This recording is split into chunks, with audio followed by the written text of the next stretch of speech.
Hi viewers. ఆలిసన్ వయసు 57 సంవత్సరాలు, ఆడమనిషి. హనాసన్ అని చెప్పేసి ఆ జాతి చెందినటువంటి ఒక కుక్క పిల్లని పెంచుకుంటుంది. ఈమె ఫ్లోరిడా నుంచి కొలంబియా వెళ్ళాలి. కుక్క పిల్ల ఎంచుకుని వచ్చింది. అక్కడ ఉన్నటువంటి ఎయిర్పోర్ట్ సిబ్బంది చూసి, మీకు ఓకే, కుక్క పిల్లని తీసుకెళ్ళడానికి సరైన పత్రాలు లేవు అన్నారు. గణేష్ గోల్డ్ తాకట్టులో ఉన్న బంగారాన్ని విడిపించి కొనబడును. సంప్రదించండి 9966611144. కుక్క పిల్లని వదిలేయాల్సిందే. అంటే అప్పుడు ఏం చేయాలి?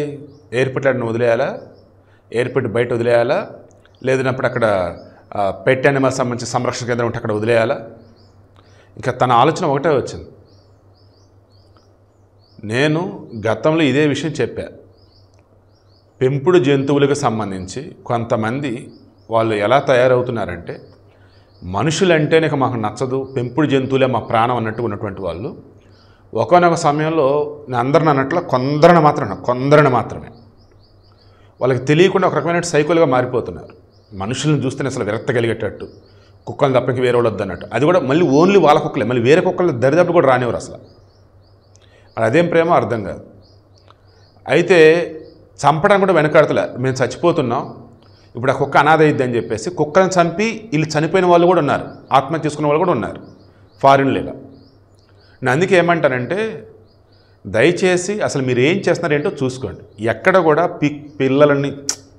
పిల్లులని కుక్కలని ఇళ్లలో పెంచమని ఎక్కడ లేదండి మన శాస్త్రాల్లో. అబ్రాడ్లో వాళ్ళు ఎందుకు మరి వాళ్ళు అలవాటు చేశారో చివరికి అది మనకు అలవాటు అయిపోయింది. కుక్కల్ని పెంచడం అంటే ఒక పాష్ కల్చర్ అన్నట్టు. వీధి కుక్కలకు చక్కగా మీరు ఫుడ్ పెట్టండి, వాటర్ పెట్టండి, అస్సలు కాదనండి. కుక్కలు పెంచుకున్న వాళ్ళు ఎవరైతే ఉన్నారో అది అసలు మన కల్చర్ కాదు, మనకి ఇక్కడ కరెక్ట్గా సెట్ కాదు అది. సరే, ఇప్పుడు నేను చెప్తుందండి ఇది ఫారిన్ గురించి కదా, వాళ్ళకి సెట్ అయ్యేది కదా అంటారా? ఏం చేసింది? చంపేసిందండి పాపం. నేను మరలా చెప్తున్నా, నేను పెంపుడు జంతువుల విషయంలో ఆమెడు దూరం అంట. కానీ బయట ఈ మోగ ప్రాణులకు సంబంధించి వాటిని ఇబ్బంది పెడుతున్నారంటే ఖచ్చితంగా అరుస్తా, ఎందుకు వాటి చేస్తున్నావు ఇట్లా అని. వాటి మాననే బతుకుతున్నాయి. నువ్వు వీలైతే వాటికి ఫుడ్ పెట్టు, లేదంటే నీ పని నువ్వు వెళ్ళిపో, అంతే తప్ప వాటిని ఇబ్బంది పెట్టదు. తప్పది, పాపం అది. ఈ సృష్టిలో ప్రతి ప్రాణికి జీవించే హక్కు ఉంది. నువ్వు పెంచుతున్నాను అన్నప్పుడు జాగ్రత్తగా పెంచు, అదర్వైజ్ వాటిని ఎవరికి అప్పచెప్పు. ఇప్పుడు నేను ఉన్నటువంటి ఏరియా ఉందా, ఒక 5 కుక్కలు ఉంటాయి, వీధి కుక్కలు. అటు వెళ్దామన్నా భయం. వెళ్తున్నప్పుడు బండి మీద వెళ్తానా, అంతా చూస్తూ ఉంటాయి అవి. అలా 2-3 సార్లు అయినాక నీరు ఉన్నటువంటి వాచ్మెన్ అడిగాను, ఏంటి అవి 5 కుక్కలు అక్కడే ఉంటాయి, అటు ఇటు తిరుగుతూ ఉంటాయి, ఇలా ఎలా ఒకే చోట అన్నా. దాని అప్పుడు అతను చెప్పాడు, ఓ ఇల్లు చూపించి వాళ్ళు పెంచుకున్నారు సార్, ఆ తర్వాత ఏమైందంటే తెలియదు, వాటిని బయటికి పంపారు, లోపలికి రానివ్వట్లేదు. మరి అప్పటి నుంచి ఎలా వీటికంటే ఇదే సార్, ఈ కాలనీ నుండి ఎవరికైనా ఫుడ్ పెడుతూ ఉంటారు, అవి తింటూ ఉంటాయి, లేదంటే అటు ఇటు తిరిగేసి వచ్చి మళ్ళీ ఏడకే వస్తాయి సార్, పక్కన పార్క్ ఉంది కదా అందులో పడుకుంటే సార్ అన్నాడు. నాకు చాలా బాధేసింది. నువ్వు పెంచే స్తోమత లేనప్పుడు, నీకు పెంచడం చేతగానప్పుడు 5 కుక్కలు తీసుకొస్తావు ఒకేసారి ఇంటికి. ఇప్పుడు నేను వదిలేసారు పాప మాట. ఎండకి ఎండుతూ వానకు తడుస్తూ నాన్న ఇబ్బంది పడుతూ ఉంటాయి అవి. అండ్ అరుస్తాయి ఒక్కోసారి. వెళ్తున్నప్పుడు అది ప్రేమో తెలియదు, నార్మలో తెలియదు. ఆ అరుపు అనేది ఎలా ఉండితే భయపడినట్టే ఉండిద్ది నాకైతే. అందుకని చెప్పి ఉన్న సైడ్ వేరే సైడ్ వెళ్తా. పగలు 2-3 ఉన్నాయంటే అప్పుడు అటు సైడ్ వెళ్తా. ఇప్పుడు ఇదంతా ఎందుకు చెప్తున్నానంటే, కుక్కలంటే భయపడటం కానీ, కుక్కలంటే నచ్చటం కానీ, ఇటువంటి వాళ్ళు సైతం కుక్కల్ని ఏం చేయట్లా, కుక్కల్ని ప్రేమిస్తామని చెప్తూ కుక్కల్ని పెంచుకుంటామని చెప్తున్నారే కొంతమంది. అందరు కాదు, కొంతమంది.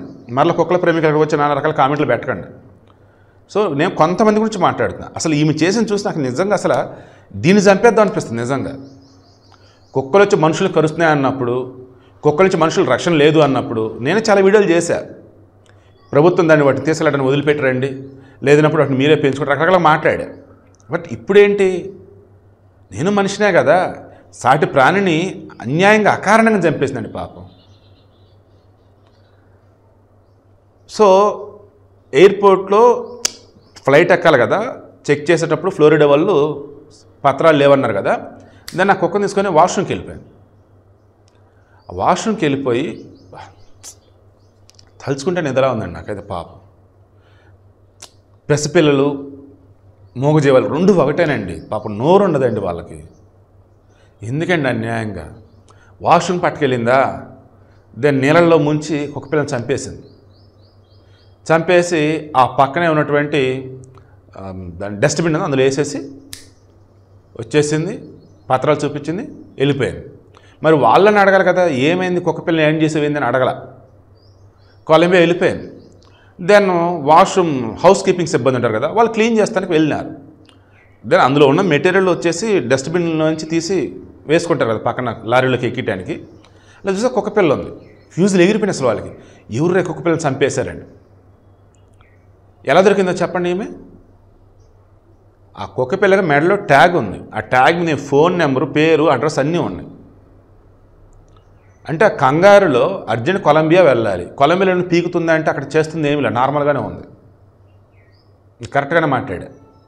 అర్జెంట్ పని ఉండి ప్రాణాలు పోతున్నాయి, ఇప్పుడు కుక్కపిల్లని ఎవరికి ఇవ్వాలి ఏంటో నాకు తెలియట్లేదు అనుకుంటే అప్పుడు కూడా మరలా నువ్వు ఎయిర్పోర్ట్ సిబ్బందికో లేదా బయట ఉన్న వాళ్ళకో లేదంటే జంతు సంరక్షణ ఎవరో ఉంటారు వాళ్ళకో సంథింగ్ లేదంటే ఏదో ఒకటి చెప్పాలి. లేదన్నప్పుడు అక్కడ ఎమర్జెన్సీనో లేదన్నప్పుడు దాన్ని ఏమంటారు రిసెప్షన్ కౌంటర్ ఏదో ఒకటి ఉండేది. సో అర్జెంటుగా వెళ్ళిపోవాలి, నా దగ్గర ఇప్పుడు ఇది ఉంది, మరి దీన్ని ఏం చేయాలంటే మీరే డిసైడ్ చేయండి, I need to go. Then వాళ్ళు ఏదో ఒకటి హెల్ప్ చేస్తారు కదా. అంత క్రూయల్గా దాన్ని చంపడం ఏంటండి బాబు అసలు. దాన్ని ఇంకా క్రాస్ చెక్ చేసి కొలంబియాలో ఎక్కడ ఉందంటే చూసుకొని తీసుకొచ్చి అరెస్ట్ చేసి అవతల పడేశారు. 2 రోజుల క్రితం జరిగిన ఇన్సిడెంట్. ఇప్పుడు ఎందుకు చెప్తున్నానంటే నేను మరలా చెప్తున్నాను, దయచేసి మీ కడుపున పుట్టే బిడ్డల విషయంలో కావచ్చు, మీరు పెంచుకునే పెంపుడు జంతువుల విషయంలో కావచ్చు, మీకు స్తోమత ఉంటే మీకు జాగ్రత్తగా వాటిని హ్యాండిల్ చేయాలనుకుంటున్న పిల్లల్ని కనండి, పెంపుడు జంతువుల్ని పెంచుకోండి. అదర్వైజ్ పిల్లల్ని కనద్దు, పెంపుడు జంతువుల్ని పెంచుకోవద్దు. రోడ్డు మీద వెళ్ళే వాటికి కూసిన కూడి పెట్టండి చాలు, అవే విశ్వాసంగా ఉంటాయి. అలాగే మీకు బిడ్డలు లేరు, పిల్లల్ని కలవద్దు అనుకున్నారు, దెన్ బయట పాపం ఉంటారు కదా పేద పిల్లలు, వాళ్ళకి ఏదైనా సాయం చేయండి. లేదా అనాథ శరణాలు ఉంటారు కదా, వాళ్ళకి సాయం చేయండి. ఎదుటి మనిషికి సాయం చేయటం, ఎదుటి ప్రాణికి మీ వంతు ఏదన్నా హెల్ప్ చేయగలిగితే అందులోనే సంతోషాలు గొప్పగా ఉండిద్దండి. బట్ వేధించడం చేయొద్దు, ఇబ్బంది పెడతాం చేయకండి.